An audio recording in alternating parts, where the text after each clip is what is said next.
Okay, I'm going to show you a very important step of the painting process, which often gets overlooked because, quite honestly, no one really likes to do it. But it's very important to clean your brushes and your palette right after you're done painting. And the reason for that is brushes will easily get destroyed to the point where you can't even use them afterwards.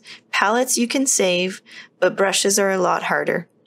There are brush restorers, but you don't want to go down that route if you don't have to, so I just recommend cleaning them. This is a metal scrubby, which I highly recommend you getting. You can use other scrubbies, but the metal one's my favorite for cleaning the palette. So I simply rinse out my dirty water, clean my cup there, and I've already scraped off a lot of the paint. I've already scooped out any leftover paint. I'm saving that now in a little jar, which I have a video on. So there's not a lot of paint left, but I'm just rinsing off the loose stuff here. And you'll see that most of it comes off just through this method. And then what I can't get off, I scrub off. So I just give it a good scrub all the way around the palette. Then I go into the little circles here and give them a good twisty-roo action just to get any of that leftover paint out.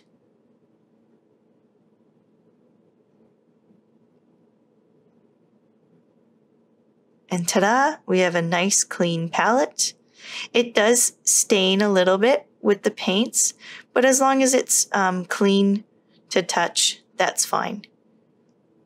And I just set it aside to dry in a drying rack or on a towel. And then the brushes. So my brushes are fairly clean at the end of my painting session because I rinse them out so frequently throughout the whole thing. If they're not, just make sure you give them a good rinse to get any excess paint out. And then I simply use any soap that you have on the counter, hand soap, dish soap, it's all good.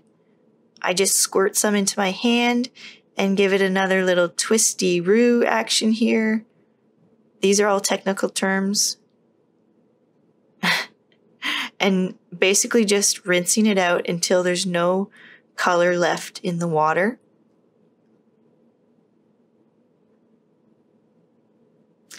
And I lay them flat to dry. I pat them down to get any extra moisture, any extra water out. And then kind of press it into the shape.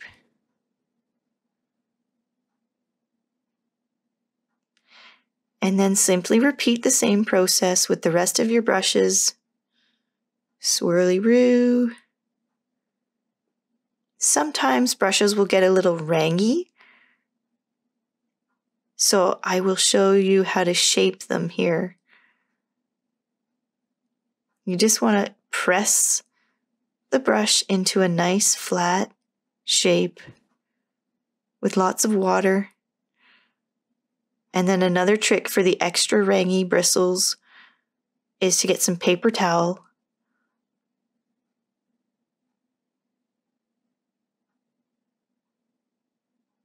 Make sure your brushes are all pressed nicely into shape and just lay it down on a piece of paper towel and kind of wrap it around it, making it a nice little cozy blanket.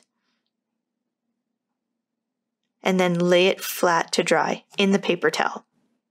And then when you go to open it up the next day, it should be in much better shape.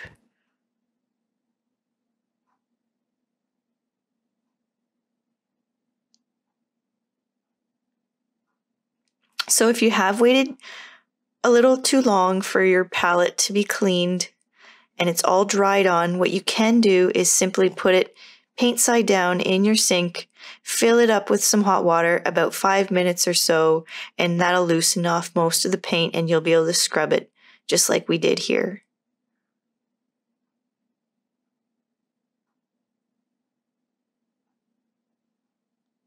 but it's so much easier to do it when it's all fresh and wet. So I just recommend doing it right away.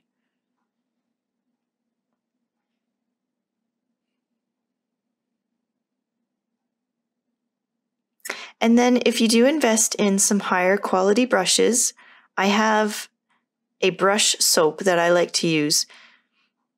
And it's good for acrylics or oils. I'm sure watercolors too. It's really just a brush cleaner. So it's called the Masters Brush Cleaner and Preserver. And I get it by the big tub because I paint so much. But essentially it's going to clean your brushes and condition them. So it'll help keep the hairs all in line, help keep your brush from getting dried out. You do not need this for our paint-alongs. Like I said, you can just use your regular soap. But if you are investing in a better quality brush, you're going to want to protect that investment. So I do recommend the brush cleaner if you're taking it a little bit of a step further. It's a good investment to help maintain those brushes and the shape.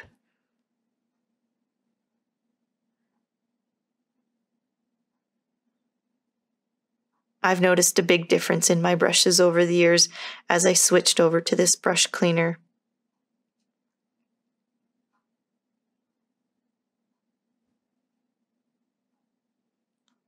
So that's the big tub. You can get little bars of it as well.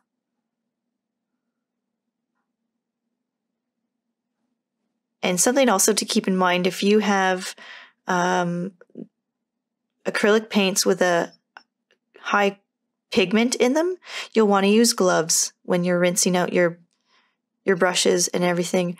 The non-toxic acrylics that we use are perfectly fine to clean with bare hands. But yeah, it's all about the pigments. And if there's like lead in the pigment, that sort of thing, you're going to want to use some gloves when you're cleaning out your brushes and everything. All right, that's about it. Clean your brushes. Thank you, everybody.